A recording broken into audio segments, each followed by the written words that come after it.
Mari kita mulai dengan dinamika kependudukan Indonesia.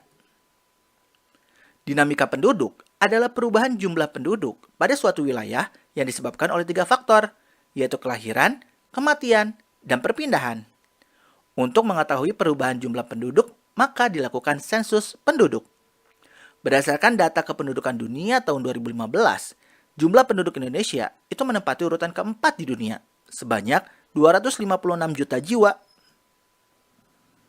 Untuk mengetahui pertambahan penduduk, kita itu bisa menggunakan rumus P sama dengan dalam kurung L dikurangi M ditambah dalam kurung I dikurangi E, di mana P itu adalah pertambahan penduduk, L itu adalah jumlah kelahiran, M itu adalah jumlah kematian, I itu adalah jumlah imigrasi, dan E itu adalah jumlah emigrasi. Selanjutnya, faktor yang mempengaruhi dinamika penduduk. Tadi kita sudah mengetahui ada 3 faktor yang mempengaruhi dinamika penduduk.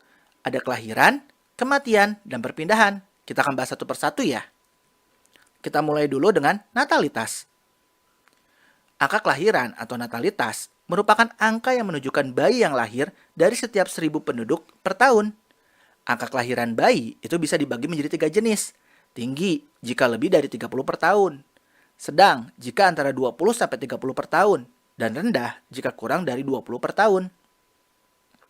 Faktor yang menambah natalitas antara lain, pernikahan usia muda, pergaulan bebas, kurangnya kesadaran untuk KB, derasnya arus informasi, serta adanya anggapan banyak anak, banyak rejeki. Sedangkan faktor penghambatnya, ada banyaknya wanita karir, menunda pernikahan, keluarga berencana, penyakit, serta pantangan menikah bagi suatu masyarakat tertentu.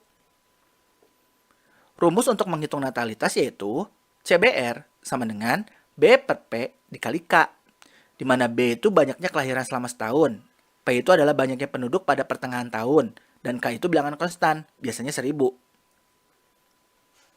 Selanjutnya, mortalitas. Angka kematian atau mortalitas merupakan angka yang menunjukkan jumlah kematian dari setiap 1.000 penduduk per tahun. Mortalitas dibagi menjadi 3 jenis juga. Ada tinggi jika lebih dari 18 per tahun.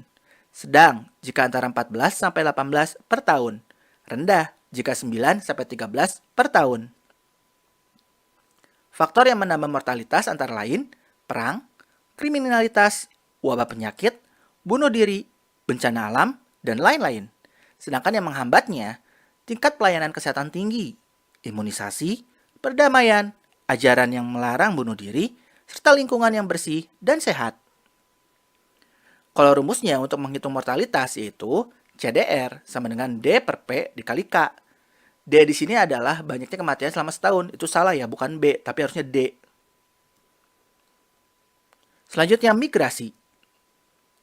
Migrasi adalah suatu perpindahan penduduk dari suatu wilayah ke wilayah lainnya. Nah, ada beberapa jenis migrasi nih, yaitu imigrasi, emigrasi, remigrasi, urbanisasi, dan transmigrasi. Imigrasi adalah masuknya sejumlah penduduk ke suatu negara dari negara lain dengan tujuan menetap di negara yang didatangi. Kalau emigrasi, keluarnya penduduk dari suatu negara ke negara lain dengan tujuan menetap di negara yang dituju. Kalau remigrasi, perpindahan penduduk untuk kembali ke tanah airnya atau kembali ke negara asalnya. Urbanisasi adalah perpindahan penduduk dari pedesaan ke perkotaan. Sedangkan transmigrasi adalah salah satu bagian dari migrasi yang direncanakan oleh pemerintah maupun oleh sekelompok penduduk yang berangkat bermigrasi bersama-sama. Selanjutnya kita bahas ke piramida penduduk. Piramida penduduk merupakan suatu grafik yang menggambarkan susunan penduduk berdasarkan usia pada saat tertentu yang berbentuk piramida. Nah, berdasarkan umur, jenis kelamin, dan karakteristik penduduk suatu daerah atau negara, ada 3 jenis piramida penduduk, yaitu piramida penduduk muda atau ekspansif, piramida penduduk dewasa atau stasioner, serta piramida penduduk tua atau konstruktif. Selanjutnya, dampak dinamika bagi suatu negara. Berikut ini adalah dampak positif dari dinamika penduduk. Antara lain, tersedianya tenaga kerja untuk meningkatkan produksi dalam memenuhi kebutuhan yang terus meningkat. Bertambahnya kebutuhan akan pangan, sandang, dan papan sehingga berkembang jumlah dan jenis usaha lokal. Meningkatnya investasi atau penanaman modal karena makin banyak kebutuhan manusia. serta meningkatnya inovasi karena penduduk dipaksa untuk memenuhi kebutuhannya.